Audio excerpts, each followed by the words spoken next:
Good morning दोस्तों। हम ये डिस्कस करने जा रहे हैं परमाणु संरचना। तो इसमें फर्स्ट क्वेश्चन देखते हैं, हम डायरेक्ट क्वेश्चन पे आते हैं। ठीक है, परमाणु अभाज्य है, ये निम्नलिखित में से किसने प्रस्तावित किया था? तो भाई हम डाल्टन एटॉमिक थ्योरी में ये बातें पढ़ते हैं कि परमाणु अभाज्य है, परमाणु को जो हम हैं वो तोड़ नहीं सकते हैं, उसका खंडन नहीं कर सकते हैं। नहीं तो ये डाल्टन ने कहा था। ये किसने कहा था? तो डाल्टन ने कहा था। ओके, कि पदार्थ का परमाणु सिद्धांत सर्वप्रथम किसने प्रस्तावित किया था?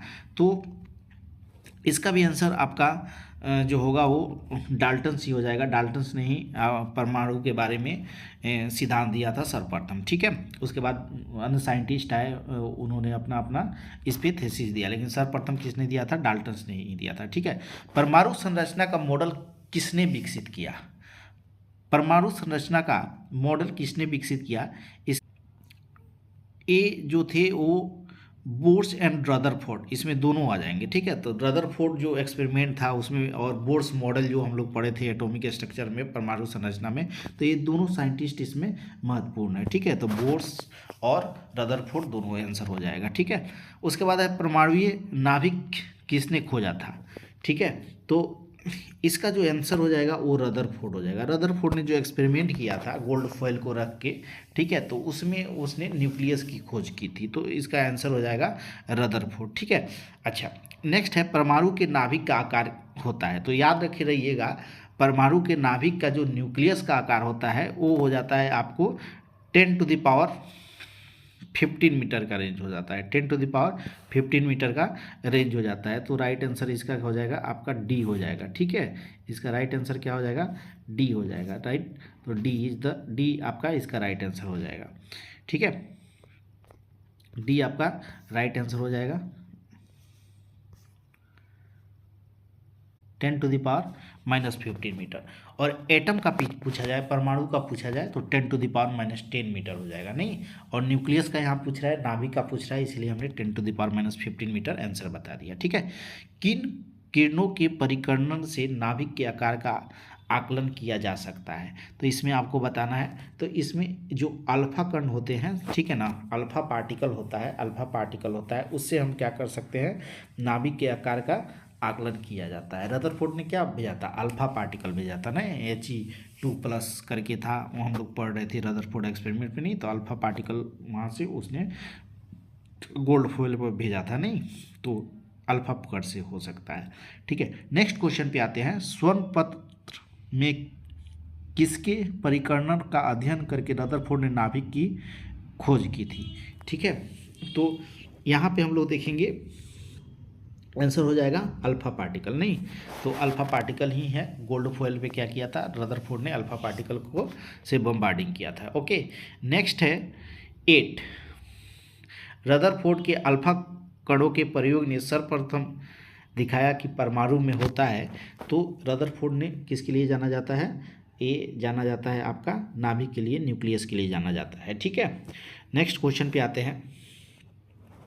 रदरफोर्ड का पतले स्वर्ण पट पर अल्फा कण परिकर्णन प्रयोग निम्नलिखित में से किसकी खोज के लिए उत्तरदायी है? तो ये किसके की खोज के लिए उत्तरदायी हो जाएगा? तो आपका हो जाएगा आपका सी, परमाणु नाभिक, मतलब एटॉमिक जो न्यूक्लियस होता है उसके लिए ये उत्तरदायी है। ठीक है, नेक्स्ट क्वेश्चन में है कि रदरफोर्ड ने के परिकर्णन परीक्षण में किसकी मौजूदगी को सिद्ध किया?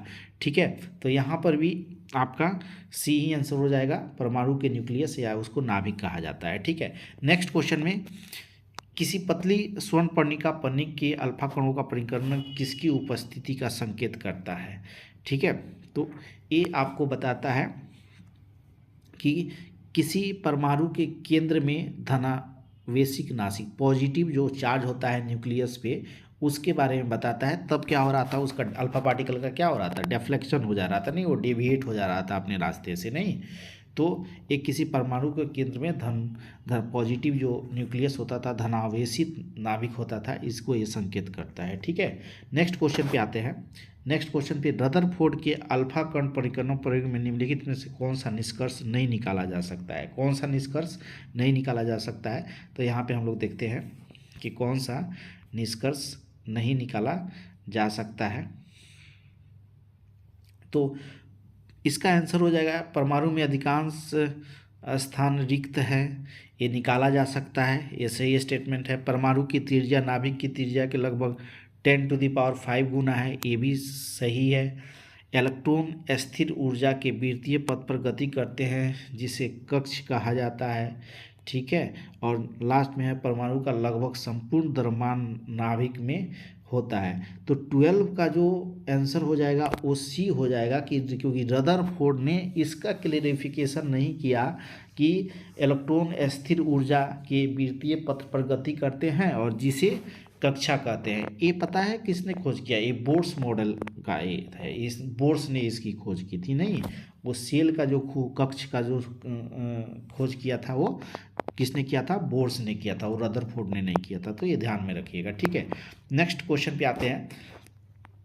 नाभिक की खोज के लिए रदरफोर्ड ने जब धातु के पतले पत्र का अल्फा पार्टिकलों की बौछार की तो यहाँ पे अधिकांश अल्फा कण पार्टिकल पन्नी को बिना बीएचर के पार करके चले गए, ठीक है। सभी अल्फा कणों धातु की पन्नों को पार कर गए, नहीं भाई ये तो आपको गलत है, सभी नहीं किए थे। अधिकांश अल्फा कण छोटे कण बनाकर विचलित हो गए, छोटे कोण बना के विचलित हो गए, ठीक है। अधिकांश अल्फा कण वापस विचलित हो गए, ठीक है। तो यहाँ पे बोला जा रहा है कि कौन सा स्टेटमेंट, तो उसके बाद क्या हुआ था, नहीं तो इसका आंसर हो जाएगा कि अधिकांश जो अल्फा कण हुए पन्नी को बिना विक्षेपर के पार करके चले गए। वो क्या हो गए कि गए और उसको क्या किए, उसके थ्रू पास हो गए, मतलब उसको पेंट्रेट करके जिस डायरेक्शन में उसको फेंका गया था उसी डायरेक्शन में वो निकल गए, ठीक है। क्योंकि इससे पता चला क्या था, एटम का जो परमाणु का जो बहुत सारा हिस्सा होता है वो खाली होता है, इससे पता चला, ठीक है। तो यहाँ से ए पता चला, बौछार की, तो ए आंसर हो जाएगा, ठीक है। राइट आंसर आपका ए। सभी अल्फा कण धातु की पन्नी को पार कर गए ऐसा नहीं था, ठीक है। उसमें से कुछ बैक भी हो गए और कुछ आपका कुछ डेविएट भी हो गए। अधिकांश अल्फा कण कोण नहीं, अधिकांश नहीं किए, कुछ अल्फा कण जो हो गए वो छोटे कण से विचलित हो गए। अधिकांश अल्फा वापिस आ गए, नहीं बहुत, मतलब आप 20,000 यदि अल्फा पार्टिकल भेजा गया था ना, तो 20,000 में से समझ के चलिए कि एक अल्फा पार्टिकल बैक हुआ था, ठीक है। तो ए आपका, इसलिए सबसे सूटेबल आंसर क्या हो जाएगा आपका? ए हो जाएगा, ठीक है। नेक्स्ट हम लोग चलते हैं क्वेश्चन नंबर 14। क्वेश्चन नंबर 14, नाभिक के धनावेशित होने की खोज की थी, ठीक है। तो ए आपका आंसर हो जाएगा रदरफोर्ड, ठीक है। वही न्यूक्लियस की खोज की थी, पॉजिटिव उसने ही बताया था, ठीक है। नेक्स्ट क्वेश्चन पे आते हैं। एक परमाणु के 3 आधारभूत अवयव कौन से हैं? तो परमाणु में क्या होते हैं भाई? इलेक्ट्रॉन होते हैं, प्रोटॉन होते हैं और न्यूट्रॉन होते हैं। सो राइट आंसर आपका बी हो जाएगा, ठीक है। 16 में आइए। परमाणु के नाभिक में निम्न कण होते हैं।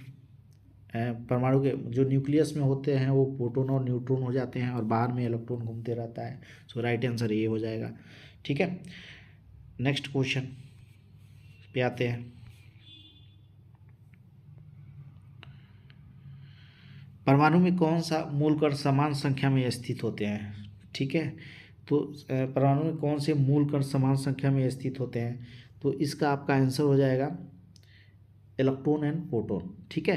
क्योंकि एक न्यूट्रल यदि मतलब लेते हैं, परमाणु लेते हैं, तो उसमें इलेक्ट्रॉन की संख्या प्रोटॉन के बराबर हो जाता है। लेकिन न्यूक्लियस में क्या होता है, कभी कभी न्यूट्रॉन और प्रोटॉन की संख्या बराबर होती है, लेकिन हमेशा ये बराबर रहे जरूरी नहीं है। लेकिन एक न्यूट्रल आइटम में इलेक्ट्रॉन की संख्या और प्रोटॉन की संख्या क्या होती है? बराबर होती है, ठीक है। तो इसको ध्यान में रखिएगा, ठीक है। ओके, आगे चलते हैं। क्वेश्चन नंबर 18, निम्नलिखित में से कौन एक अस्थायी कण है, ठीक है। तो 18 का आपका आंसर हो जाएगा निम्नलिखित में से कौन एक अस्थायी कण है? तो आंसर हो जाएगा इसका न्यूट्रॉन, क्योंकि न्यूट्रॉन ही क्या होता है? जो अस्थायी कण है, ठीक है। तो इसमें हो जाएगा 18 का सी हो जाएगा, नहीं न्यूट्रॉन, ओके।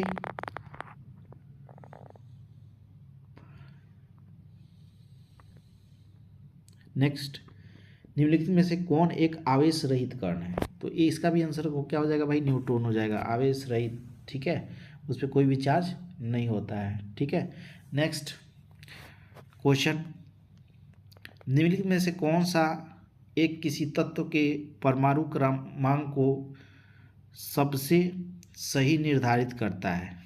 ठीक है, अब देखिए परमाणु क्रमांक मतलब एटॉमिक नंबर। तो एटॉमिक नंबर क्या होता है भाई? परमाणुओं की संख्या। ठीक है, परमाणुओं की संख्या, ये आपका आंसर हो जाएगा। नहीं, देखिए न्यूट्रल एटम में ये एटॉमिक नंबर जो होता है वो प्रोटॉन के नंबर के बराबर होता है। ठीक है, और वही इलेक्ट्रॉन के नंबर के बराबर हो जाता है। लेकिन अगर कैटायन और एनायन बन जाए, चार्ज उस पर आ जाए, ठीक है, तो प्रोटॉन की संख्या के बराबर तो होता है, लेकिन उसमें इलेक्ट्रॉन की संख्या के बराबर नहीं होता है। सो प्रोटॉन की संख्या हमेशा सही रहेगा। ठीक है, एटॉमिक नंबर किसके बराबर होता है भाई? तो प्रोटॉन की संख्या के बराबर हो जाता है। ओके, नेक्स्ट क्वेश्चन पे आते हैं। 21 पे आते हैं। वर्ष 1897 में इलेक्ट्रॉन की खोज किसने की थी? ओके, तो 1897 में इलेक्ट्रॉन की ये बात ध्यान में रखिएगा, 1897 में इलेक्ट्रॉन की खोज हो गई थी। नहीं, तो 21 यहाँ पे जे थॉमसन याद रखिएगा। देखिएगा, इलेक्ट्रॉन की खोज जो हुआ था वो जे थॉमसन किए थे। न्यूट्रॉन का खोज जो हुआ था वो चैडविक किए थे। और प्रोटॉन का जो खोज किए थे वो गोल्डस्टीन किए थे, याद रखिएगा, प्रोटीन गोल्डस्टीन। ठीक है, इलेक्ट्रॉन जे थॉमसन और चैडविक ने न्यूट्रॉन का खोज किया था, याद रहेगा। ओके, नेक्स्ट क्वेश्चन, सबसे पहले इलेक्ट्रॉन के आवेश का सफलतापूर्वक निर्धारण किसने किया? इलेक्ट्रॉन का आवश्यक देखिए, इलेक्ट्रॉन पे कितना चार्ज है इसका निर्धारण किसने किया? तो इसका आपका आंसर हो जाएगा मिलिकन। एक एक्सपेरिमेंट था जिसका नाम था वेल ड्रॉप एक्सपेरिमेंट। ठीक है, वेल ड्रॉप एक्सपेरिमेंट। तो उसने वहाँ से क्या किया? चार्ज निकाला, इलेक्ट्रॉन पे कितना चार्ज है इसको निकाल लिया। तो मिलिकन याद रखिएगा, मिलिकन वेल ड्रॉप एक्सपेरिमेंट बोलते हैं भाई उसको। ठीक है, वेल को ड्रॉप करके गिरा रहा था और उस पर वो चार्ज कैलकुलेट किया था, और बाद में वो चार्ज क्या होता था? किसी का मल्टीपल आता था, इसलिए बोल दिया था वो क्या है भाई? आवेश क्या होता है? एक क्वांटाइज्ड क्वांटिटी होता है। नहीं, तो right answer will be Millikan. 23 में हम लोग देखते हैं कि निम्नलिखित में से वह कण कौन सा है जो ऋणात्मक रूप से आवेशित मतलब नेगेटिव चार्ज होता है? तो ये इसमें तो जानते ही हैं भाई, इलेक्ट्रॉन नेगेटिव चार्ज होता है। नहीं, देखिए, इलेक्ट्रॉन प्रोटॉन पे पॉजिटिव चार्ज, इलेक्ट्रॉन पे नेगेटिव चार्ज, दोनों पे जो उसका वैल्यू होता है वो सेम होता है। अच्छा, नेक्स्ट आते हैं हम लोग 24 में। इलेक्ट्रॉन के तरंग प्रकृति की खोज सर्वप्रथम किसने की थी? ठीक है, तो इलेक्ट्रॉन की तरंग प्रकृति की खोज सर्वप्रथम डी ब्रोगली ने किया था। कौन किया था? De Broglie. मतलब तरंग प्रकृति करने का मतलब क्या है? उसका वेव नेचर। क्या है भाई? उसका वेव नेचर। ठीक है, इलेक्ट्रॉन को क्या बताया था उसने? वेव बताया था कि वेव की तरह बिहेव करेगा। तो ये कौन किया था भाई? De Broglie. कौन किया था भाई? तो डी ब्रोगली। ठीक है, तो 24 का B is the right answer. अब देखते हैं, अब नेक्स्ट क्वेश्चन पे आते हैं।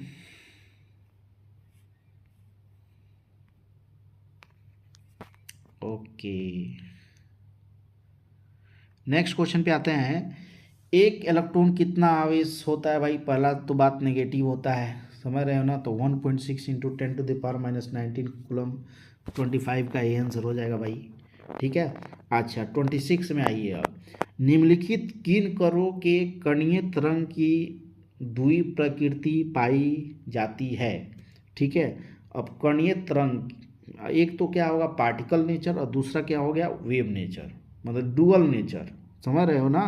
तो एक किस कण में पाया जाता है आपका डुअल नेचर? निम्नलिखित किस कणों में कणीय तरंग की द्वि प्रकृति पाई जाती है? ठीक है, तो 26 का जो आंसर हो जाएगा वो सी हो जाएगा भाई।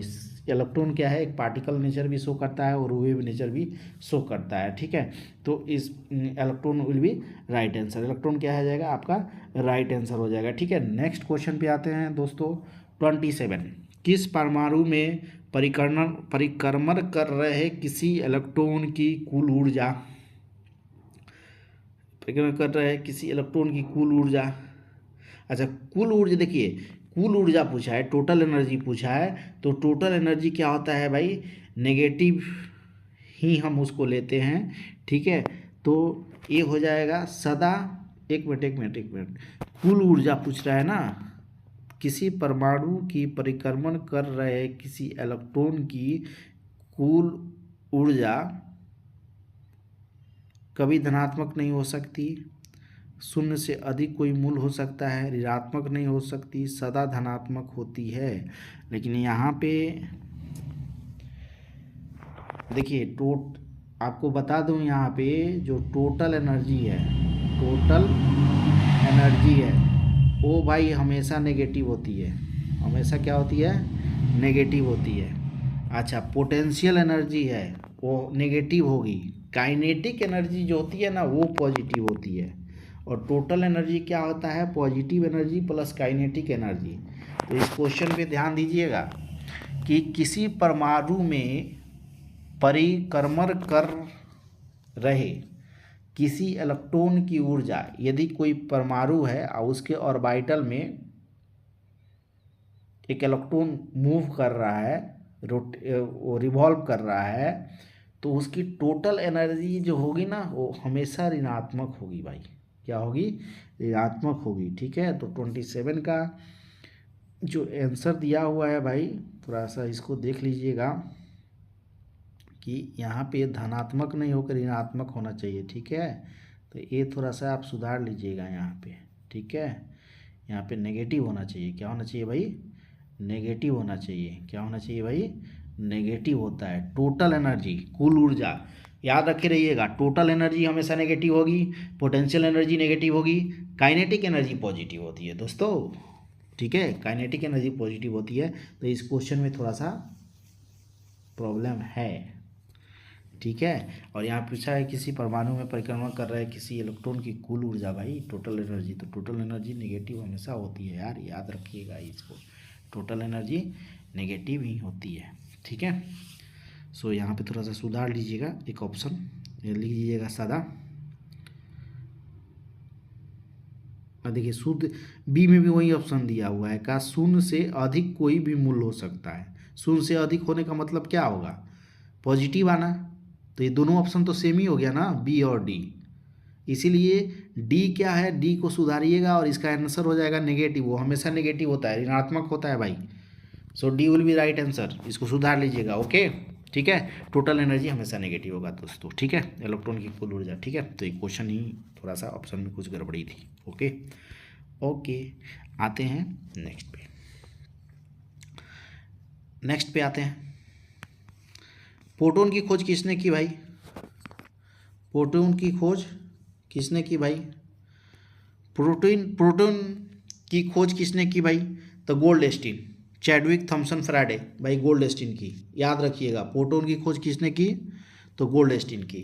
न्यूट्रॉन की खोज किसने की, चैडविक ने की।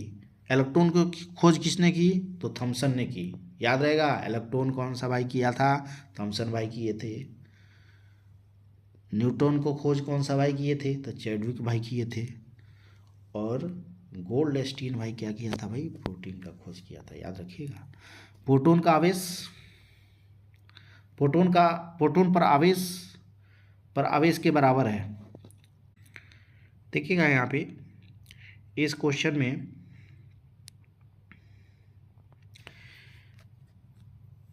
कि प्रोटॉन पर आवेश के बराबर होता है, तो यहाँ पे देखिएगा इलेक्ट्रॉन का नेगेटिव होता है, प्रोटॉन का पॉजिटिव होता है, लेकिन वैल्यू बराबर होता है 1.6 × 10⁻⁻19 कूलम। इलेक्ट्रॉन पे नेगेटिव होता है और प्रोटॉन पे पॉजिटिव होता है। अल्फा पार्टिकल पे क्या होता है ना कि प्रोटॉन का दोगुना चार्ज होता है, ठीक है। न्यूट्रॉन पे 0 होता है, और पॉजिट्रॉन एक ऐसा है जिसका मास टेंस टू 0 होता है, लेकिन चार्ज प्रोटॉन के बराबर होता है। तो इसका जो राइट आंसर हो जाएगा वो हो जाएगा आपका पॉजिट्रॉन हो जाएगा, वो आंसर हो जाएगा पॉजिट्रॉन, ठीक है। क्योंकि यहाँ पे प्रोटॉन और पॉजिट्रॉन पे चार्ज बराबर होता है, लेकिन पॉजिट्रॉन की जो मास होती है वो कम होती है, ठीक है, नेग्लिजिबल होती है, कम नहीं होती है।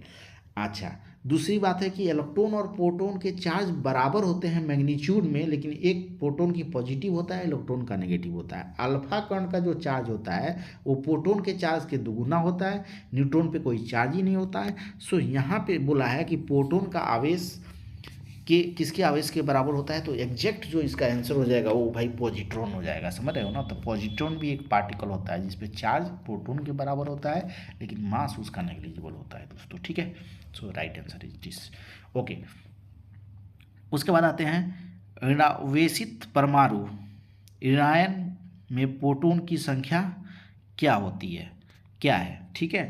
तो यहाँ पे देखेंगे क्या कि देखिएगा यहाँ पे क्या है कि जो परमाणु है वहाँ पे बताया जा रहा है ऋणावेशित, मतलब ये एनायन की बात कर रहा है, मतलब उस पर कोई परमाणु है और उस पर आपने नेगेटिव चार्ज कर दिया है, नहीं तो नेगेटिव चार्ज कर दिया तो इसका मतलब क्या है, कहीं से ना कहीं से इलेक्ट्रॉन ला के उस पर ऐड किया है, एक्स्ट्रा इलेक्ट्रॉन उस पर ला दिया है।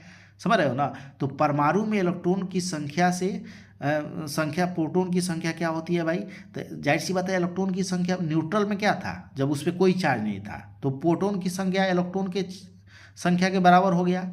लेकिन जब उसको आपने नेगेटिव कर दिया, ठीक है, ऋणावेशित कर दिया, मतलब नेगेटिव चार्ज हो गया, तो उस पर इलेक्ट्रॉन की संख्या बढ़ गई, और इलेक्ट्रॉन की संख्या बढ़ गई तो क्या हो गया, अब इलेक्ट्रॉन की संख्या से मतलब ओवरऑल उस परमाणु की बात करें तो परमाणु में इलेक्ट्रॉन की संख्या से क्या हो गया, प्रोटॉन की संख्या क्या हो गया भाई, कम हो गया। सो यहाँ से आंसर क्या हो जाएगा, डी हो जाएगा। नहीं तो अब ये नेगेटिव जो परमाणु है उस पर इलेक्ट्रॉन की संख्या ज़्यादा हो गई है और परमाणु की प्रोटॉन की संख्या क्या हो गई है, कम हो गई है। नहीं, और न्यूट्रल एटम पे क्या होता, न्यूट्रल जो होता है परमाणु उसमें क्या होता है, प्रोटॉन की संख्या इलेक्ट्रॉन की संख्या के बराबर हो जाती है। अच्छा, मान लीजिए पॉजिटिव चार्ज है परमाणु पे, तब क्या होगा, पॉजिटिव चार्ज होने का मतलब है कि इलेक्ट्रॉन की संख्या प्रोटॉन की संख्या से कम है, इलेक्ट्रॉन की संख्या प्रोटॉन की संख्या से कम है।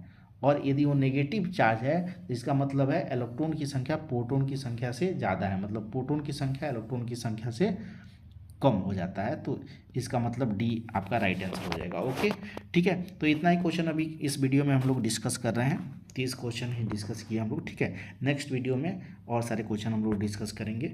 ओके, ठीक है, थैंक यू, बाय बाय।